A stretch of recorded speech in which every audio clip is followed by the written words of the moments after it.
আজি আমি ক্লাছ 4 চতুৰ্থ শ্ৰেণীৰ অসমীয়া পাঠ্যপুথিত থকা অধ্যায় হৈছে কিমান 3, পাঠ হৈছে 2 আৰু পাঠটোৰ নাম হৈছে কি গড়শালীৰ গৰিমা। এই পাঠটোৰ অনুশীলনীৰ প্ৰশ্ন উত্তৰসমূহ আজি আমি এইটো ভিডিঅ'ত আলোচনা কৰিম। তোমালোকে ভিডিঅ'টো মন দি শুনিবা। প্ৰথমে 1 নম্বৰ তলত দিয়া প্ৰশ্নকেইটাৰ শুদ্ধ উত্তৰটো বাছি উলিয়াই সঠিক বৃত্তটো পূৰ কৰা। প্ৰথমে ককাকে নিতাক কি উপহাৰ দিছিল? ইয়াৰ শুদ্ধ অপশ্যন কোনটো হ'ব? অপশ্যন ক বানবাটি। মানে ককাকে নিতাক এটা বানবাটি উপহাৰ দিছিল। নিতাই কিহৰ বিষয়ে প্ৰকল্প প্ৰস্তুত কৰিছিল? ইয়াৰ শুদ্ধ অপশ্যন কোনটো হ'ব? অপশ্যন গ সৰ্থেবাৰীৰ কাঁহ শিল্প। নিতাই সৰ্থেবাৰীৰ কাঁহ শিল্পৰ বিষয়ে এটা প্ৰকল্প প্ৰস্তুত কৰিছিল। তাৰপিছত কঁহাৰসকলে কাঁহৰ টুকুৰাবোৰ বাৰে বাৰে গৰম কৰি নিয়াৰীৰ ওপৰত থৈ কিয় পিটে? ইয়াৰ শুদ্ধ অপশ্যন কোনটো হ'ব? অপশ্যন খ বাচন বৰ্তনৰ গঢ় দিবলৈ। তাৰপিছত 2 নম্বৰ তলত দিয়া প্ৰশ্নকেইটাৰ উত্তৰ লিখা। তোমালোকে এই প্ৰশ্নৰ উত্তৰবোৰ ধুনীয়াকৈ বহীত লিখিবা আৰু এইবিলাক মুখস্থ কৰিবা। প্ৰথমে ক নম্বৰ কাঁহ গলোৱা পাত্ৰবিধৰ নাম কি? তোমালোকে ইয়াৰ উত্তৰটো লিখিবা যে কাঁহ গলোৱা পাত্ৰবিধৰ নাম হ'ল মহী।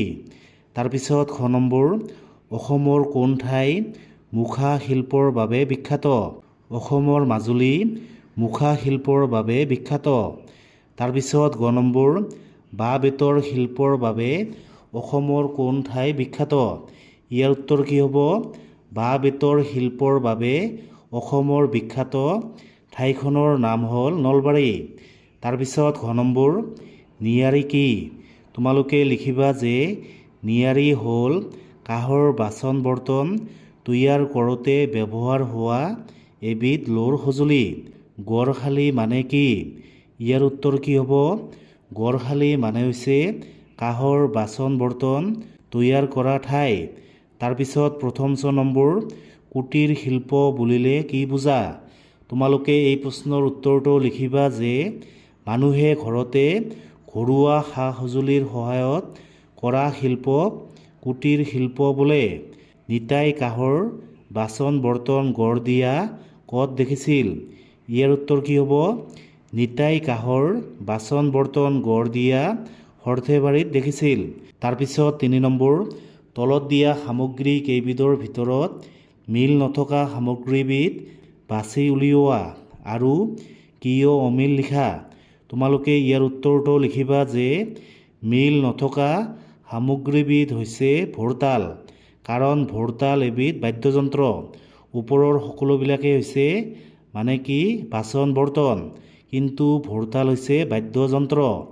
তাৰপিছত 4 নম্বৰ কাঁহৰ বাচন গঢ়োতে ব্যৱহাৰ হোৱা 3 বিধ সঁজুলিৰ নাম লিখা। তোমালোকে এই প্ৰশ্নৰ উত্তৰটো লিখিবা যে কাঁহৰ বাচন গঢ়োতে ব্যৱহাৰ হোৱা 3 বিধ সঁজুলিৰ নাম হ'ল মহী, তাৰপিছত চেপেনা, হাতুৰী আৰু নিয়াৰী। তাৰপিছত 5 নম্বৰ ভাবা আৰু কোৱা। প্ৰথমে ক নম্বৰ কঁহাৰসকলে ঢোল বোৱাতেই কিয় কামত ধৰে? তোমালোকে লিখিবা যে কঁহাৰসকলে ঢোল বোৱাতেই কামত ধৰে কাৰণ বেলি ওলোৱাৰ পাছত গৰম বেছিকৈ অনুভৱ হয়। জুইৰ কাষত বহি কাম কৰাটো বৰ কষ্টকৰ হয়।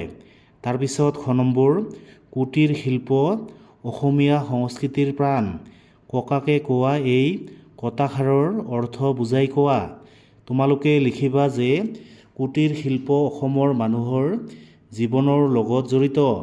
ইয়াৰ দ্বাৰা অসমৰ পুৰণি সংস্কৃতি আৰু পৰম্পৰা ৰক্ষা হয়। বহু মানুহে কুটীৰ শিল্প কৰি উপাৰ্জন কৰে। সেইবাবে কুটীৰ শিল্পক অসমীয়া সংস্কৃতিৰ প্ৰাণ বুলি কোৱা হয়। তাৰপিছত 6 নম্বৰ কাঁহেৰে তৈয়াৰী সামগ্ৰীৰ ছবিত শুদ্ধ চিন দিয়া। এইবিলাক তোমালোকে নিজে কৰিবা। এইটো হৈছে কি বানবাটি, এইখন হৈছে কাঁহী, এইটো হৈছে কি কলহ। এইবিলাক হৈছে কি কাঁহেৰে তৈয়াৰ কৰা সামগ্ৰী। তাৰপিছত 7 ক পঢ়ো আহা। নিতাই আগফালৰ বাৰান্দাত বহি ছবি আঁকি আছে। তেনেতে তাই জপনাখন খোলাৰ শব্দ শুনিলে। ওপৰৰ দ্বিতীয় বাক্যটোত তাই পদটোৱে নিতাৰ কথা বুজাইছে। নিতাৰ নামটো বাৰে বাৰে ব্যৱহাৰ নকৰি তাই পদটো ব্যৱহাৰ কৰা হৈছে। একেটা নামকে বাৰে বাৰে কৈ থাকিলে শুনিবলৈ সুৱলা নহয়। সেইবাবে আমি কথাৰ মাজত মানুহৰ নামৰ সলনি মই, তুমি, তেওঁ, আমি, তোমালোক, তেওঁলোক, তহঁত, সিহঁত, ই, সি, তাই আদি ব্যৱহাৰ কৰোঁ। এই পদবোৰ সৰ্বনাম পদ। এইবিলাক হৈছে কি? সৰ্বনাম পদ। আন পদৰ সলনি বা বিশেষ্য পদৰ সলনি যিবিলাক পদ ব্যৱহাৰ কৰা হয় সেইবিলাকেই হৈছে কি? সৰ্বনাম পদ। নিতাই আগফালৰ বাৰান্দাত বহি ছবি আঁকি আছে। তেনেতে তাই জপনাখন খোলাৰ শব্দ শুনিলে। এইটো হৈছে কি? নিতা। এইটো হৈছে কি? বিশেষ্য পদ বা নাম বুজোৱা পদ। আৰু এইটো হৈছে কি? তাই। নিতাৰ সলনি আমি তাই ব্যৱহাৰ কৰিছোঁ। এইটো হৈছে কি? সৰ্বনাম পদ। তোমালোকে এইবিলাক মনত ৰাখিবা। তাৰপিছত খ নম্বৰ, তলত দিয়া দফাটোৰ পৰা সৰ্বনাম পদ বিচাৰি উলিয়াই লিখা। এদিন এজাক শিঙৈ জিৰাফ ধৰিবলৈ মন মেলিলে। সিহঁতে জোপোহাৰ আঁৰত লুকাই ৰৈ থাকিল। কিন্তু চতুৰ বান্দৰী ইজনীয়ে সিংহবোৰক দেখা পালে। তাই শিঙৰ বাখৰ লগালে। জিৰাফবোৰ যেনিয়ে তেনিয়ে পলাবলৈ ধৰিলে। জিৰাফৰ পোৱালীকেইটাই দৌৰি দৌৰি মানুহৰ গাঁৱত সোমাল। মানুহবোৰে তাক মৰমেৰে ৰাখিলে। কিন্তু তেওঁলোকৰ ঘৰৰ দুৱাৰবোৰ পোৱালীটোৰ তুলনাত চাপৰ। সেইবাবে তেওঁলোকে তাক ঘৰৰ ভিতৰত সুমুৱাব নোৱাৰিলে।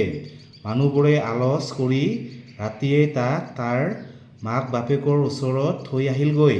সিহঁত, তাৰপিছত তাই, তেওঁলোক, তাৰপিছত তাক, তাৰ এইবিলাক হৈছে কি? সৰ্বনাম পদ।